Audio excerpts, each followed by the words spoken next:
Barrister Gohar जो कि पाकिस्तान तहरीक इंसाफ को लीड कर रहे हैं, उन्होंने कहा कि पाकिस्तान तहरीक इंसाफ के साथ बहुत बुरा हुआ है। हुकूमत के साथ इसलिए नहीं बैठेंगे क्योंकि हमें लगता है ये जो 26वीं आईनी तरमीम का मामला हुआ है ये आइन के ख़िलाफ़ है, इसका तरीक़ाकार बिल्कुल गलत था। और उसके अलावा पाकिस्तान तहरीक इंसाफ ने सख्ती का मुजाहरा किया है उन मेंबर्स के लिए जिन पर उन्हें शक था या वो लोग जो इस वोटिंग का हिस्सा बने।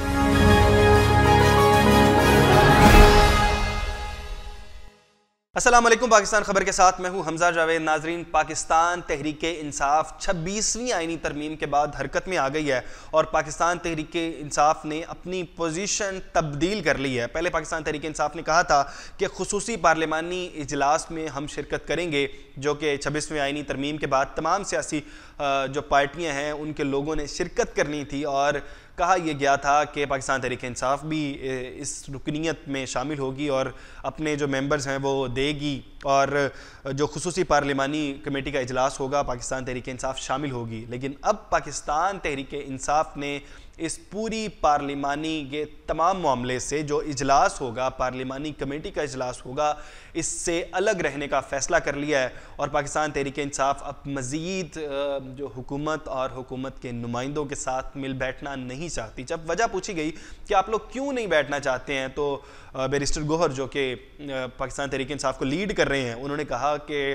पाकिस्तान तहरीक इंसाफ के साथ बहुत बुरा हुआ है और हम हुकूमत के साथ इसलिए नहीं बैठेंगे क्योंकि हमें लगता है ये जो 26वीं आईनी तरमीम का मामला हुआ है ये आइन के ख़िलाफ़ है और ये बिल्कुल सही तरीके से नहीं हुआ, इसका तरीक़ाकार बिल्कुल गलत था। यानी तरीक़ाकार की वजह से हम इनके साथ नहीं बैठेंगे, हम हुकूमत के साथ नहीं बैठेंगे, हम इस पार्लिमानी बेंच का हिस्सा नहीं होंगे। तो और उसके अलावा पाकिस्तान तहरीक इंसाफ ने सख्ती का मुजाहरा किया है उन मेंबर्स के लिए जिन पर उन्हें शक था या वो लोग जो इस वोटिंग का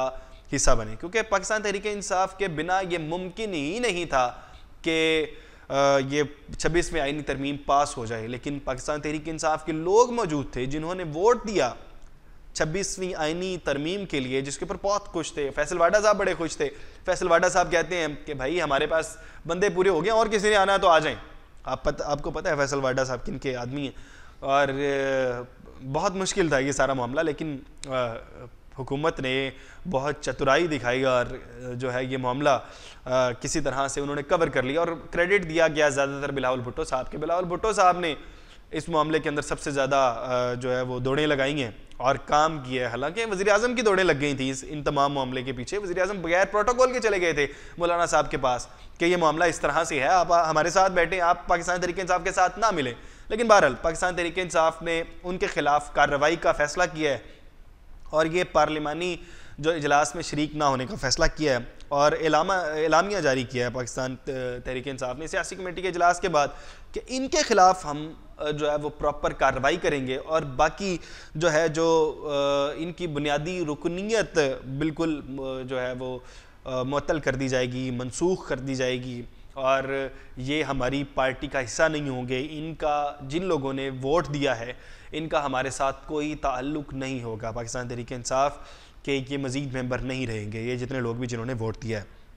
अच्छा, अब बात हो रही है वो लोग जिन्होंने कॉल्स नहीं अटेंड की जब बहुत अहम मसला चल रहा था, पार्टी को कोई जवाब नहीं दिया, पार्टी के साथ जो रवाबित थे उनको मुनक़ता किया गया, तो उन लोगों के ख़िलाफ़ भी उन्होंने कहा कि आप अपने जवाबात जमा करवाएं कि आपने जो रवाबित हैं वो किस तरह से क्यों मुनक़ता किया था। ये तमाम आप तफसील देंगे पार्टी को। अगर आप तफसील नहीं देते हैं तो पार्टी आपके जवाब पर फ़ैसला करेगी कि आपके साथ क्या करना चाहिए। उसके अलावा कुछ लोग हुकूमत के साथ या हुकूमती लोगों के साथ राब्ते में, उनके रवाबित मुसलसल हैं, उन लोगों के ख़िलाफ़ पाकिस्तान तहरीक इंसाफ ने उन्हें कहा है कि आप अपने जवाब जमा करवाएं, आप अपनी पार्टी पोजीशन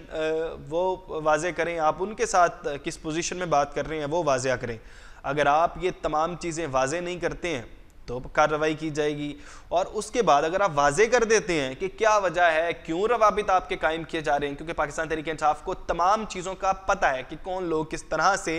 राबते कर रहे हैं और जिन लोगों से राब्ते की मुसद्दिका खबर पाकिस्तान तहरीक इंसाफ की सियासी कमेटी के पास पहुंची है, उन लोगों को शोकाज नोटिस जारी किए जाएंगे और उनसे कहा जाएगा कि आप लोग अपने वाज़ा करें कि किस हैसियत में आप जाके जो दूसरी पार्टियों से मिलते हैं और आपकी क्या हैसियत है, आपकी क्या पोजीशन है, पार्टी में क्या पोजीशन है और दूसरी जानिब। और फिर इन तमाम चीज़ों के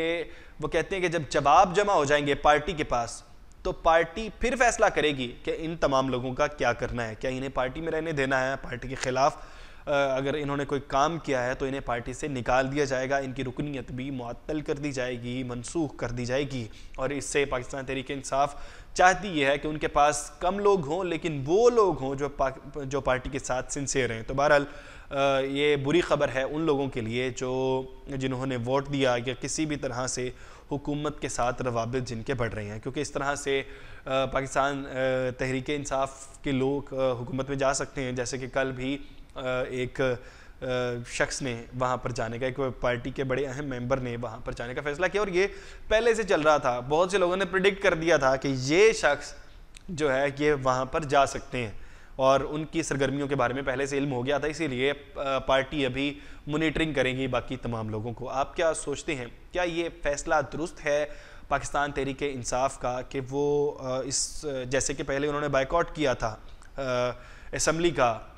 2022 में और वो नहीं बैठती थी असम्बली में, इस तरह से इन्होंने अभी पार्लिमानी जो खुसूसी पार्लिमानी कमेटी जो कि जजेस का फ़ैसला करेंगे इसमें ना बैठने का फ़ैसला किया है। क्या ये दुरुस्त फ़ैसला है या नहीं, कमेंट बॉक्स में ज़रूर बताइएगा। इसी के साथ अपने मेज़बान हमज़ा जावेद को दीजिए इजाज़त। अल्लाह ने के बाद।